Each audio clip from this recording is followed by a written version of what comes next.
Hello and welcome to Q30 Television's first interview with the 9th President of Quinnipiac, Dr. Judy Olian. I'm Joel Vanner. President Olian is joining me inside Studio 125. President Olian, thank you for joining me.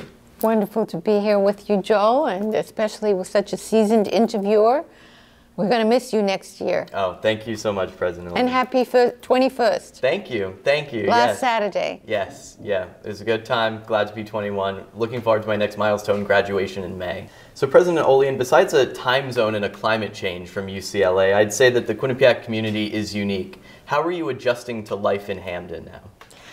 Well, it definitely feels like home. I'm waiting for the leaves to turn, I have to say, because there were no real seasons in California, and that's something that I'm really looking forward to. People have been extraordinarily warm and welcoming, and I have to say that I'm just very excited about the possibilities here, the strengths I've discovered, the caliber of the team, the faculty, the professional staff, the students who are so engaged. I never walk across the quad without broad smiles greeting me and lots of interesting conversations that I have. So I'm a lot more excited than I thought I would even be at this point in time. And I thought I'd be excited. Mm-hmm. How have you adjusted to life at Quinnipiac, your first steps as president?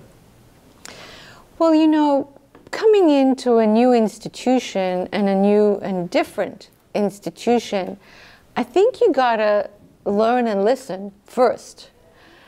And so what I did was spend a lot of time going and visiting people in their digs, whether it's all of the vice presidents, all of the deans, meeting all of the faculty, key staff, meeting with the student leadership. And I have really wanted to be asking questions and hearing answers rather than giving answers, because I don't really have all of the answers. And frankly, I don't think it'll ever be just coming from one person. This is a very smart and engaged community that's passionate and committed and dedicated. Many people have been here for a couple of decades and more. That tells you something about the passion and love for the institution. We just had Alumni weekend. We saw people coming back from class years in the 40s. And so that tells you about the connection. This weekend is Parents and Family Weekend. So I'm here to learn a lot, but I've also discovered some remarkable strengths at the institution, qualities that are distinctively associated with Quinnipiac, and that we'll build on and go to the next level with. So, adjusting to life at Quinnipiac, life at Hamden, Q30 News broke the story that the university purchased a property which includes a home for you as the university president. How does it feel to be the first president to live at that property? Well, this is a property that the university actually has been trying to acquire since, I'm told, by the former VP of Finance, who was actually at Quinnipiac for 44 years, that the first offer was made on this property in 1991. I don't know if you were born then. I wasn't born then. That's 97. Right. 97, right. And so this has been a long time coming because it's immediately adjacent to the university. It's a strategic location. You want to have that kind of continuity with a contiguous property.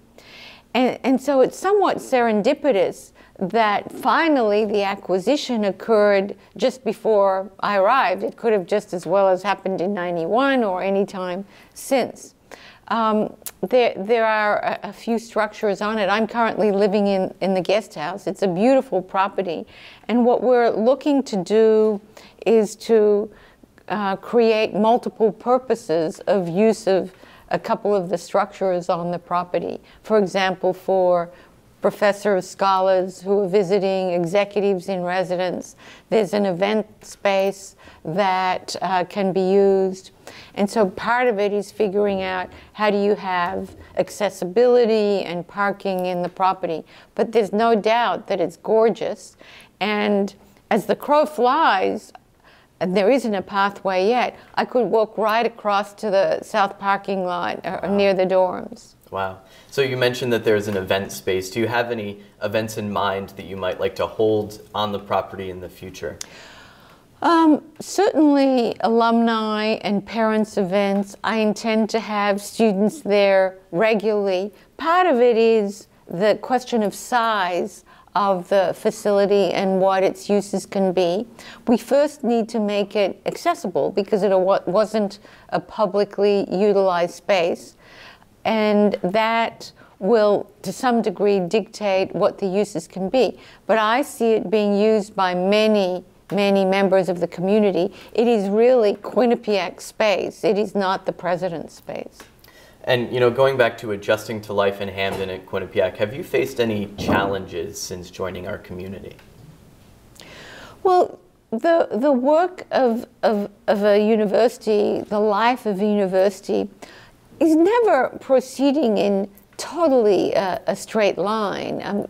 You have a set of objectives, and of course we're engaging in a strategic planning process now, which I'm sure you'll ask me about. But when you have a small village that has lots of different people in it, there are bound to be little bumps, little solutions that are required. So far, we haven't had a major crisis. I am very grateful that the team that is in place at Quinnipiac is an incredibly skilled team.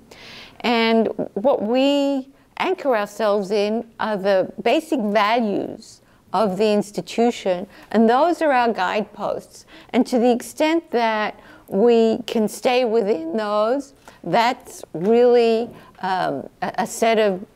a blueprint for how we make decisions.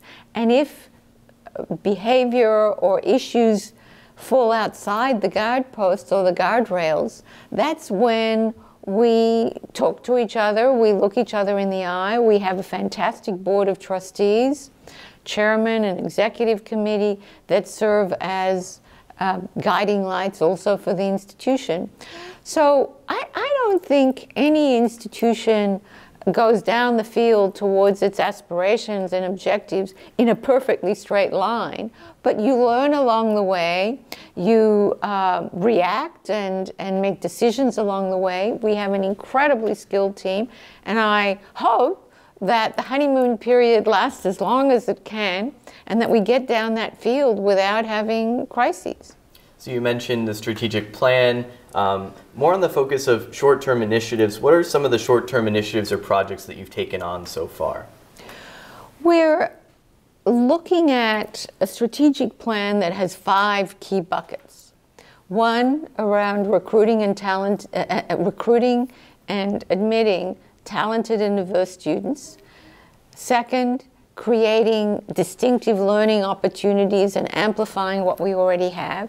Third, continuing to enhance the student experience, the living, learning, playing experience. Fourth is advancing faculty and staff, fulfillment, excellence, and diversity.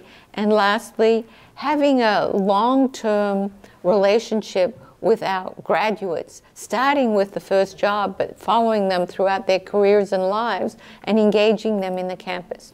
So if you look at those 5 buckets, there are a lot of pieces that fall under each, some of which have to wait for the strategic plan, because in a limited resource environment, you have to make choices. And the beauty of a strategic plan is that it helps you say, what am I going to do and what am I not going to be able to do? And let's face it, even the greatest, broadest institutions can't do everything. So we'll make some choices and we'll sequence those choices. What are we going to do first and second? In the short term, for example, under the first bucket, we're recognizing that the Northeast is a heavily supplied educational region. There are tons of universities. I was up in Boston last week, and somebody was saying that in the Boston area there are 60 higher education institutions. In Connecticut, there are quite a number. So we, in the interest of diversity and talent, we're going to be geographically diversifying where we go to recruit, where we focus. We're dipping our toe in the water in Florida and in California.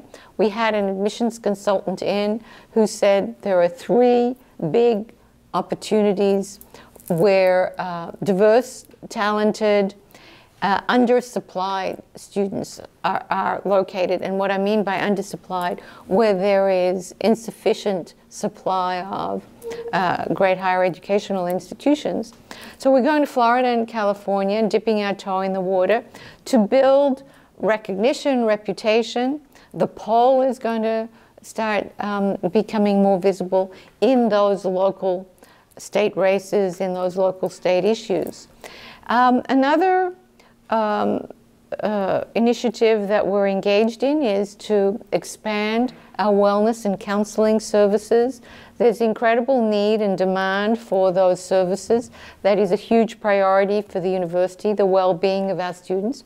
So we're expanding those services right now. And the third is we're commissioning already an architectural review of our residence halls to look at what are the needs to have residence halls that are state-of-the-art. I mean, we have some, and there are some that could use some updating. I'll mention one more piece, and that is around the living experience of our students. In North Haven, we're looking at the dining facilities there and updating those. And we're going to also look at York Hill and the amenities around the living experience at North Hill over the course of this year. So kind of keeping on the restructuring, the redeveloping aspect of that, do you know of any current plans to develop further the North Haven campus? Can you be more specific, Joel? In terms of maybe building new buildings, maybe moving some offices over to the North Haven campus? So North Haven is a very large footprint and a glorious footprint at that. And you saw it last night when you did the live interview in the law library. We are constantly engaging in update of facilities around learning needs. And there are some in the North Haven campus, and we're looking at some lab facilities, some simulation lab facilities that we're going to add. In terms of the Mount Carmel campus, there is an abundance of space, and that's a great gift that we have here, again, thanks to the vision of the prior leadership, John Leahy and his team. And we might build additional facilities on this footprint. At the moment, we don't have immediate plans to go outside of this footprint because there is an abundance of space still here. So the tornado in May brought destruction to the Pine Grove and closed neighboring Sleeping Giant State Park. You were talking about the Mount Carmel campus and the space we have here. What are plans, if any, that you have for the Pine Grove and maybe redeveloping it? Well, that was a shocking natural event, and one that really hit the quick of the essence of the soul of Quinnipiac with the Pine Grove. With regard to key facilities development, that is going to wait for the strategic plan, because what will drive facilities will be the key objectives around those buckets. Whether the student experience demands more in terms of dining facilities or classrooms or wellness and physical fitness facilities, those are possibilities. And then once we set the targeted objectives around those key goals, space will follow. And then we'll have to attach a budget plan. How do we fund those initiatives? And some of it will be from the resources we have, and some, I hope, will come from philanthropic drives, because alumni and friends will see the critical need, the critical strategic need, and how that'll drive the continuing reputation and distinction of Quinnipiac, that will motivate them to give to the institution. So obviously a lot of moving parts in a university. Do you foresee any changes to the university leadership during the execution of the strategic planning initiatives, whether additions, subtractions, maybe changing of titles? Well, I think that structure follows strategy, and the roles of our individuals in the key leadership will follow the strategic needs as articulated in the plan. But let me hasten to add that, you know, I'm a management professor and I used to do management consulting. I have been truly encouraged, gratified, excited by the caliber of the leadership at this university. Individuals that clearly have lots of options because of their talents, and yet because of their commitment and dedication and, frankly, love for the institution. There are many individuals here that are at the top of their game. And so this is not a case where you come into an institution and need to do turnaround, which sometimes happens. This is an institution that is clicking on all cylinders thanks to the leadership that's here.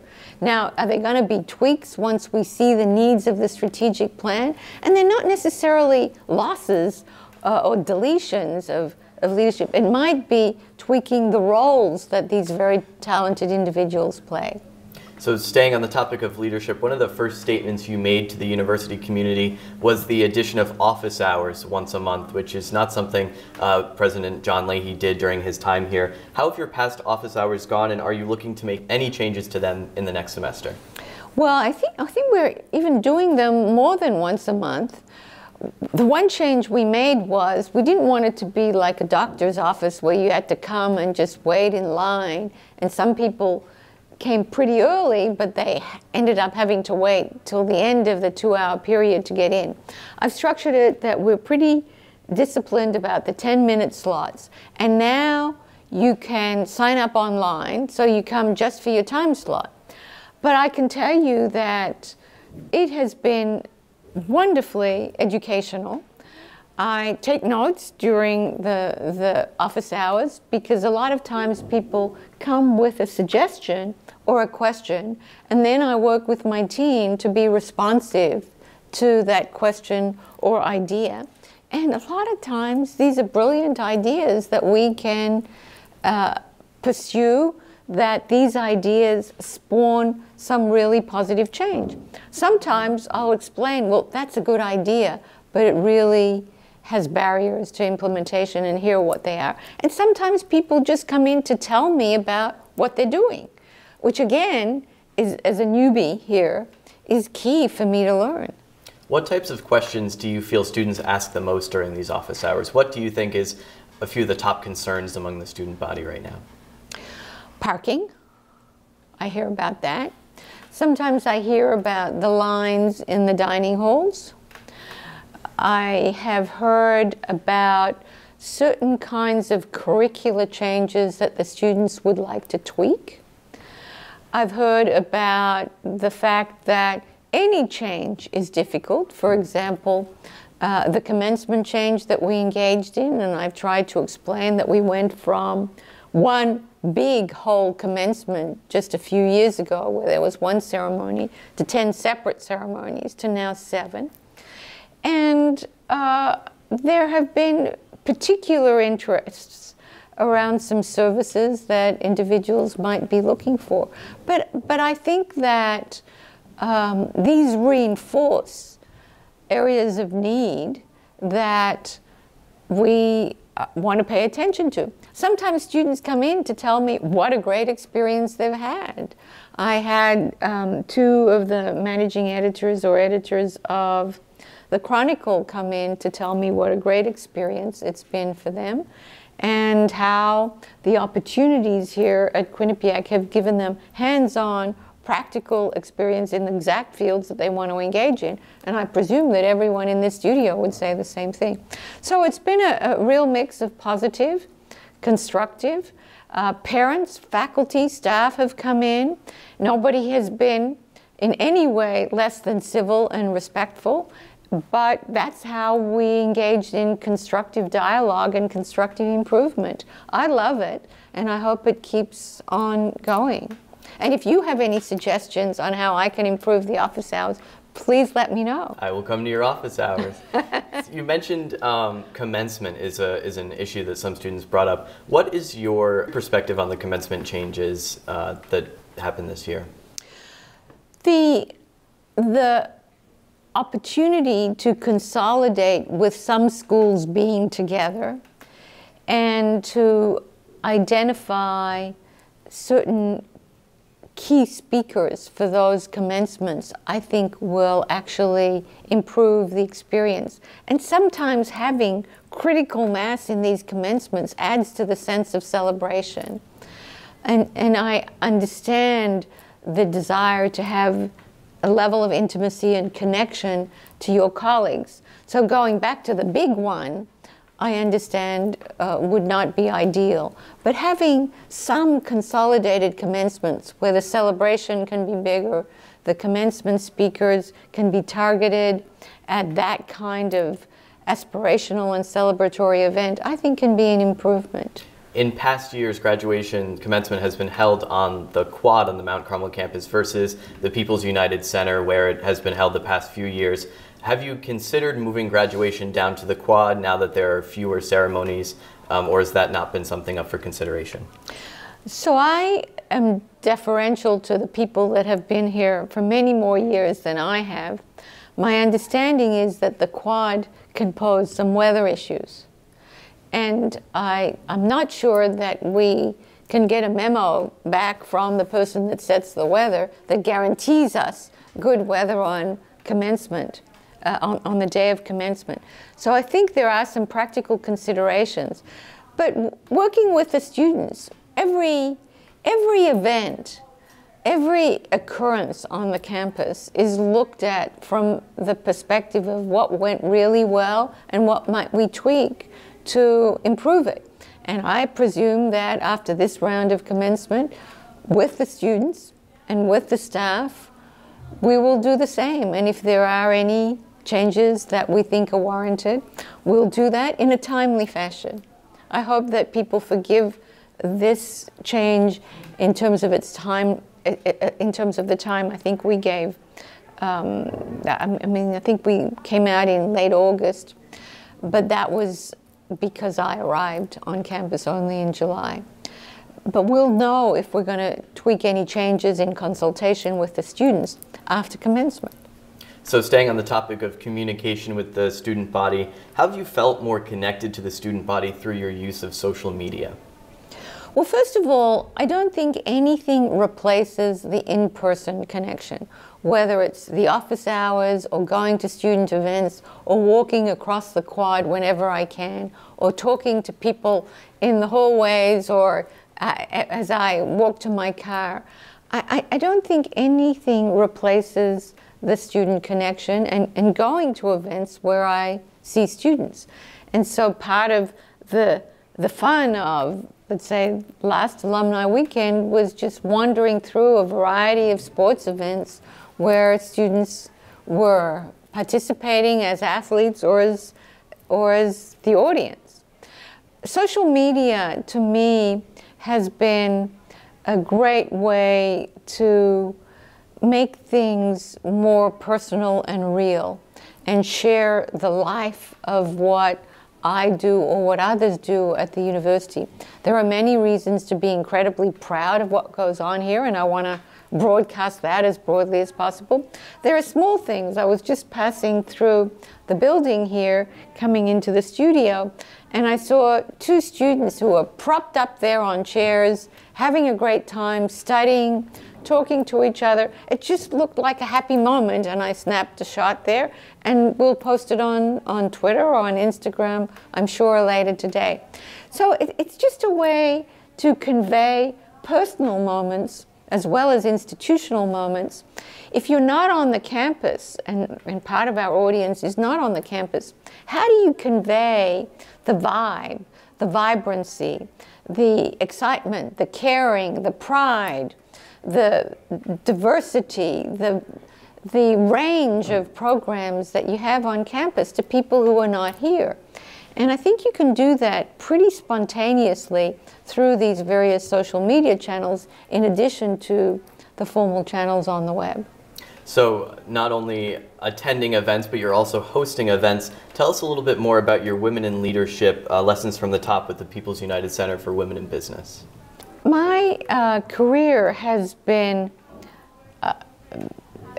characterized, especially in later years, by caring about the advancement of women. I mean, when you look at the fact that there were 24 women in the Fortune 500, and while the numbers grow, if you go down towards the middle and lower ranks in organizations, it's in no way proportionate to the talent base, to the education base of what women have achieved and the talent pool. As Warren Buffett said, he wouldn't have been nearly as successful if he had had to compete with 100% of the population. He only had to compete with 50%.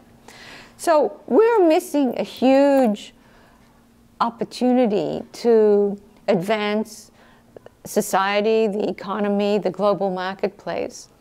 And I am very committed to being a champion there. So for example, the event that we'll do together at United People Center is really my sharing some of the things I've learned through my own career, but also through some great leaders I had the opportunity to interact with. I just came back from the Fortune Most Powerful Women's Conference, which I've gone to for many years now. And through that, I've met and I've heard from just inspiring leaders who happen to be women, and I want to share some of those insights. On the topic of academics, something Quinnipiac prides itself on is offering high-quality academic programs. What steps are being taken to make sure that academics at Quinnipiac are staying as competitive as those offered at our peer institutions, and do those steps affect our accreditations? First of all, a big part of the strategic plan is around academic excellence, distinctive signature programs, making sure that the purveyors of those distinctive programs, who are the faculty and the supporting staff, are at the top of their game, that they're supported, that they're attracted, that they're diverse, that they are able to stay current through the support that we provide and through the research that they engage in. It's critical that we not just remain current, but lead in terms of where the puck is headed. And you know that every year we introduce some new programming. This year we introduced a master's degree and also some undergraduate concentrations in data analytics, a master's in cybersecurity. The facilities investments that we're making, for example, in North Haven and also here, are around learning facilities, whether they're labs, whether they're broadcast facilities, whether they're making sure that the technology and equipment in the engineering facilities are cutting edge. Those are academic investments, but it's also in people, in hiring people. So the strategic plan will be critical in guiding us to where we will make investments. I will also say that while it causes some angst, anxiety, we need to look at programs that are no longer at the cutting edge or no longer in as much demand in the marketplace. So we will be looking at those programs and saying, okay, we need to shift and reallocate our resources to where we are headed and not necessarily strictly to where we've been. So I think that the strategic plan will spawn some reevaluation, some reallocation, and investment in new areas that are academically current and excellent. So in the starting of this strategic plan, is there anything in it that may focus on maybe the cost of tuition, and do you think it will rise or will it decrease in the coming years? The cost of tuition is something that is of great concern to us. Accessibility of education, I don't know if you can recite my convocation speech, but I said there a very clear statement that education, to my mind, is a human right. And yet, not everyone has access to that human right, including in our own country. And what we need to be doing is making sure that the strategies around tuition do not deny access or limit access to those who are limited in resources. So part of our strategy has to be philanthropy, in making sure that what we do add isn't coming on the backs of our students, because it is funded through philanthropy and other mechanisms, so that we can indeed maintain affordability and some level of affordability, including with financial aid, which is very extensive now from Quinnipiac. Do you anticipate a change in academic requirements to remain competitive in the higher education industry? You asked about accreditation earlier. So nothing remains stagnant. What we needed to know 10 years ago is not what we need to know today and what we'll need to know in 10 years. So there's no doubt that there will be introduction of changes in the academic curriculum, changes that are skill-based, changes that are personally based. Do we have enough around leadership and communication training? Do we know enough about the business models associated with digitization? And if you asked the second question 10 years ago, you would be looked at rather quizzically and saying, what's that? Today, nobody would ask you that question, and I'm sure there'll be another question in 10 years. So we will constantly continue to tweak. The strategic plan is going to be the big moving of the blocks. But every year, through our faculty structures, through our curricular structures, we tweak and change. And change is not a model of weakness, not a symptom of weakness. Change is a signal of strength and of currency and of making sure that the excellence of our academic endeavors continues. So staying maybe more on the broad topic of admissions, and we talked about office hours prior, an opinion article was published in the university newspaper about the lack of vocalization for support of DACA that came up after a student met with you in your office hours. Is there anything that you would like to add about that encounter in the opinion article published? The university has made a public statement, which I stand fully behind, around our support of individuals who are classified as DACA students or employees. And there is no question in the track record of what the university has engaged with that it stands behind that statement, as do I. So there is no equivocation about our support for DACA students and employees. Support for students, on the topic of that, club sports has been a topic in the past that administration has provided very little insight into how or when they'll become recognized by the university. Do you see an importance for us to have club sports at Quinnipiac? And if so, do you have any plans to move forward with university recognition of them?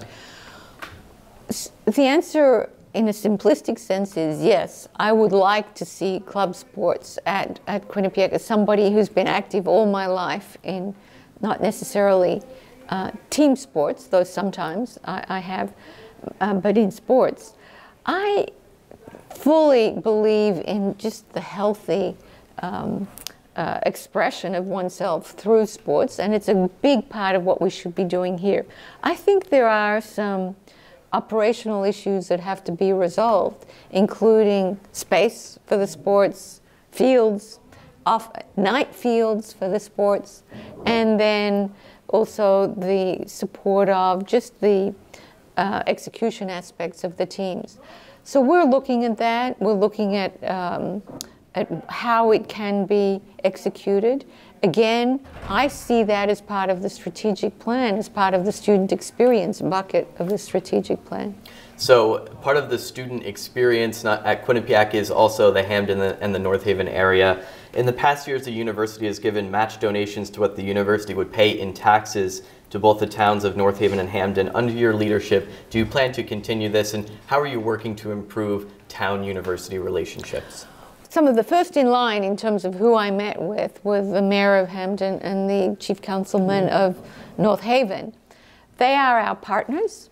They recognize also that we are their partners. We're the second largest employer in Hamden, behind the city of Hamden. We're a big presence in North Haven. And I fully believe that not just should we have great town and gown relationships, but that we should be constructively and caringly engaged in the communities. That was the gist also of a piece of my convocation speech. And there is enormous need around us. In fact, the mayor said, I asked, how can we be a positive contributor to the issues that matter to you in Hamden? And he said, we need to tackle youth violence. And we have an abundance of expertise and skill sets between our faculty and our students. And we need to organize to help the mayor with that. So I fully expect to engage with both towns in a mutually open and transparent fashion. I think we bring wonderful benefits to the community. We have students who eat food, who go to restaurants, sometimes go to bars. We have parents who come and visit. They stay in hotels. They go to the hairdresser or the pizza joint. And so we certainly are an important player here. If we build buildings, they're all local contractors. We use accountants, etc. So we're an important partner, but we want to be an incredibly constructive force, as we are in both communities, and help address societal issues, not just across the oceans, but right in our backyard. And I want our students to be even more engaged in those constructive solutions. Do you think the university will continue to give match donations in what they would pay in taxes to North Haven and Hamden? So I haven't become an expert in that yet, and I'm going to rely on our team to educate me and to suggest what is the right and fair solution to be a good partner in the community. So back to the topic of student health services, which you touched on earlier. At the beginning of this academic year, Student Health Services announced changes to the services and the hours of the health center. What role, if any, did you have in facilitating or brainstorming these changes that were made? To be fair and honest, I didn't have a role in that at all. Again, I've said to you, we have such talented administrators and leaders, so much goes on this campus, the good, that is strictly attributable to the talent and expertise of these administrators. What we have had conversations of is unmet needs, especially in the counseling area, and that's a decision that I made to immediately up our support and investment in those services. So after graduating, maintaining a connection with alumni, you mentioned you went to Alumni Weekend this past weekend, is important to the university in both the image and the fundraising aspect. How do you plan to communicate with alumni and make sure they stay connected with our community? Our alumni, I hope, and everyone in this room, I hope you are going to be alumni for life. And I say, part of it is emotional, the connection that you have here. These were some of the most formative years of your life. You'll make connections here that might be lifetime friendships, lifetime romances, lifetime business connections or professional connections. But we also hope that you see us as a partner for life, for learning, but also reputationally. We are your calling card. When you introduce yourself, you are Quinnipiac for a job in a social circle. And so we have a vested interest, all of us, in making sure that this wonderful university, Quinnipiac, and brand keeps on getting better and better. My husband was watching the news last night, and he said in a half hour he heard mention of the Quinnipiac poll multiple times, Quinnipiac University poll, multiple times. So there are various brand building components, and we have an obligation at the institution to be building that reputation so that you beam with pride every time you say, I went to Quinnipiac. You send your kids, your friends' kids, your nieces and nephews, etc., to come here because that was such an excellent, transformative experience that you had during your 4, 5, 6 years, whatever it might be. I want to make it easy for alumni to know about all of the wonderful things that are happening at the university. Social media is a big part of that. Direct communications, might be newsletters, visiting alumni wherever they live. So we'll have alumni events in New York, in California, in Boston, in Connecticut, big events that breed not just pride in the institution, but continued interest in the connection, because you're not just networking, you're learning through that connection. So that's a big commitment of mine. I'd like to see the alumni participation rate continue to grow. That's the number of alumni that give $1 or $1 million to the institution relative. So that's the numerator is the number that give any amount, and the denominator is the number of alumni. And I'd like to see that grow because people are exuding pride in the institution and really care about its continued growth. Now, President Olian, a close friend of mine, recently told me that you have tried Tonino's Pizza, a Quinnipiac favorite. Is that true? And if you have, what were your thoughts on it? So I'm not going to make a political stand here about which is my favorite pizza. I have to say I've tried 2 or 3 different pizzas. Every one of them has been different, and every one of them phenomenal. Much better than what I've ever seen in my previous lives. So it is true. It's not fake news that the pizza around here, whether New Haven or Hamden, is the best. Speaking of New Haven, have you tried Frank Pepe's Pizza or not? I have, Frank, and I have tried Bar. Which one do you think is better? Hey, no comment. No comment? Well, maybe after this interview we can go to Frank Pepe's, and then we'll see. Is there anything that I didn't ask you, President Olian, that you'd like to add? There's very little that you didn't ask me. So thank you, Joel. You have a bright future ahead of making sure that there's nothing left on the table or on the cutting board, on the cutting floor after your interviews. So I've really enjoyed it, and I hope we can do this again. Well, thank you so much, President Olian, for joining me inside Studio 125 today. Thank you. Thanks, Joel, and happy birthday. Thank you.